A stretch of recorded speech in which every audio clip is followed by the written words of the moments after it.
Salut! T'es sur le point de t'acheter une maison, mais avant de faire le grand saut, tu veux savoir dans quoi tu t'embarques? Ben reste à l'écoute parce qu'après cette vidéo-là, tu vas savoir c'est quoi une hypothèque, puis tu vas être en mesure de faire les bons choix quand tu vas être prêt à acheter.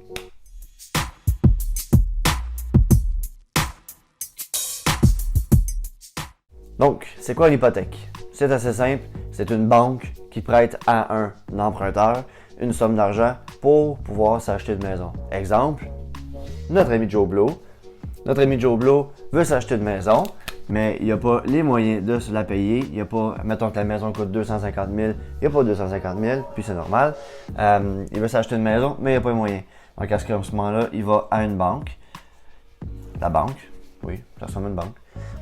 Pour emprunter sa somme de 250 000, qui va faire en sorte qu'il va être capable de s'acheter sa maison. Pas plus compliqué que ça.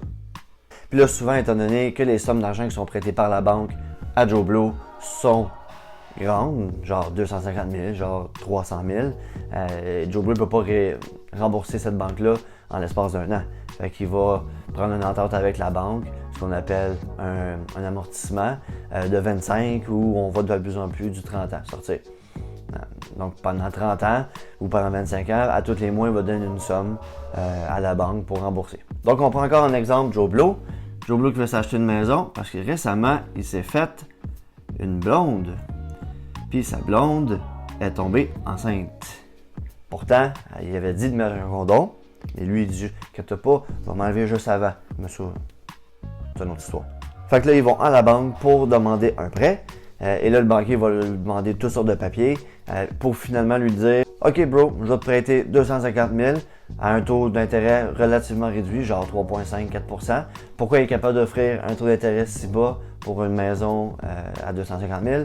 C'est parce qu'il y a ta maison en gage. Si tu arrêtes de payer, si Joe Blow il arrête de payer ses paiements, la banque va juste ramasser sa maison puis la revendre, refaire son argent. Puis Joe Blow et sa blonde vont être obligés de retourner habiter chez leurs parents, qui vont être heureux.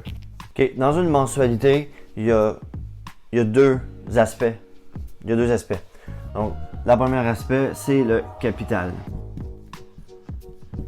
Le capital, c'est combien tu empruntes, autrement dit. Si ta maison vaut 250 000, tu empruntes pour 250 000, puis ce 250 000-là, c'est ce qu'on appelle le capital. La deuxième chose, inclus dans la mensualité, c'est les intérêts. Les intérêts, en d'autres mots, c'est le profit de la banque. La banque te prête 250 000 pour acheter ta maison, mais ça ne veut pas dire qu'elle te le prête gratuitement. Elle te le prête à un taux, comme je disais tantôt, de 3,5-4 %, puis échelonné sur 4 ans, ben c'est là qu'elle fait son profit, c'est là qu'elle fait son argent. La chose la plus importante qu'il faut retenir dans cette vidéo-là, c'est que plus que tu payes ton capital rapidement, moins tu vas payer d'intérêt.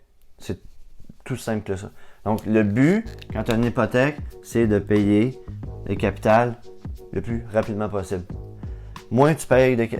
Plus vite tu payes ton capital, moins tu vas payer d'intérêt, moins tu donnes de l'argent gratuit à la banque.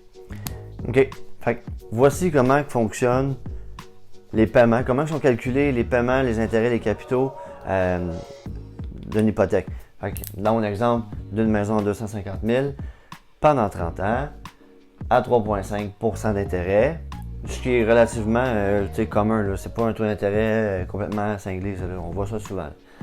La manière que ça fonctionne, c'est que les intérêts, on va prendre mon petit crayon rouge. Ça, c'est notre mensualité, qui est de 1200 environ par mois. Puis ça, c'est notre amortissement de 30 ans. Fait que ce qui arrive, c'est que ici, c'est notre intérêt. Qu'est-ce que ça va faire? C'est que ça va faire à peu près quelque chose du genre. Une ligne qui ressemble à ça. Puis, notre capital va ressembler à ça.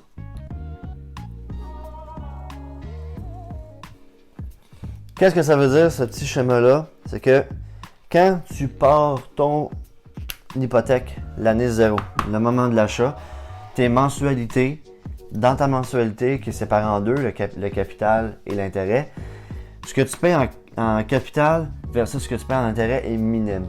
Tout l'intérêt quand tu t'ajoutes une maison. Puis ça, c'est bon dans toutes les sortes de prêts que les banques font. Un prêt auto, un prêt personnel, l'intérêt est toujours pris, coûte plus cher au début. Fait que plus tu vas dans le temps, moins ça coûte cher d'intérêt. Plus tu avances dans le temps, plus tu payes en capitaux. Fait que, on s'entend pour dire que dans cette situation-là, la partie qui est ici,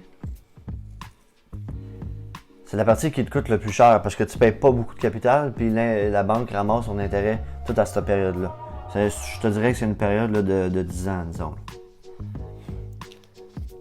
Fait que là, le summum, et moi c'est ce qui me fait bien rire, c'est que rendu à peu près une couple d'années avant ton 15 ans, mettons 11 ou 12 ans, la banque t'appelle chez vous, tu es en train de regarder la TV tranquille, la banque t'appelle, puis il dit « Hey man, félicitations, ça fait 10 ans que tu nous payes tes paiements.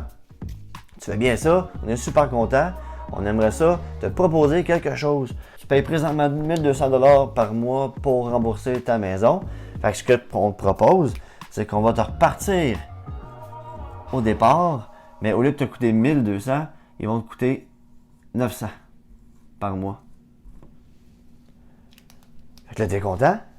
T'es content? Tu te dis, tabarnouche, ça va me coûter 300$ de moins par mois. Qu'est-ce que je vais faire avec 300$? Mais là, le terme, pas le terme, mais l'amortissement est reparti à zéro. Tu recommences à payer ton intérêt dégueulasse au début. Tu recommences dès le départ. Puis tu es reparti pour un autre 30 ans. Donc, si la banque vous appelle pour faire ça, oui, ça peut paraître alléchant de payer un beau montant de moins par mois. Sauf que dites-vous toujours que la banque ne fait pas de cadeau. Il n'y a pas de cadeau qui vient de la banque. Fait que si ça vous coûte moins cher, c'est parce qu'à quelque part, ils vous ont juste rajouté du temps sur votre hypothèque, puis vous recommencez à payer votre intérêt dans le piton. Là, j'entends plusieurs déjà me dire « Man, tu capotes, c'est juste 3,5% d'intérêt, pas si pire. J'ai un prêt auto à 9,99% d'intérêt, pas si pire que ça, tu sais. » Mais il faut prendre en considération que si tu as une hypothèque de 250 000, puis que tu payes 3,5% d'intérêt pendant 30 ans, ça va t'amener à un coût d'intérêt de 158 872. Ça, c'est les intérêts seulement. Juste ça. Donc, ta maison, au bout de 30 ans, va t'avoir coûté 408 000... non, pas 408 000. 402 872.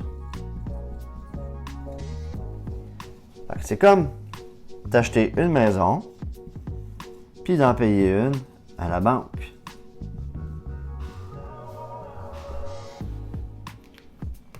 Fait mal, hein? Ouch! Mais c'est ça, 3,5. Imaginez, il y a des gens qui payent plus cher d'intérêt. Il y en a que oui, effectivement, qui payent moins cher d'intérêt. Mais ça vous donne une petite idée. Mais là, il y a plein de gens qui vont me dire « Ouais, mais t'as pas calculé ta mise de fonds. » Puis vous avez raison. J'ai pas voulu m'embarquer dans la mise de fonds pour ce schéma-là. Je vous laisserai rendre ça le plus simple possible. Mais je vais faire une autre vidéo juste sur la mise de fonds. Vous allez devoir rester à l'écoute.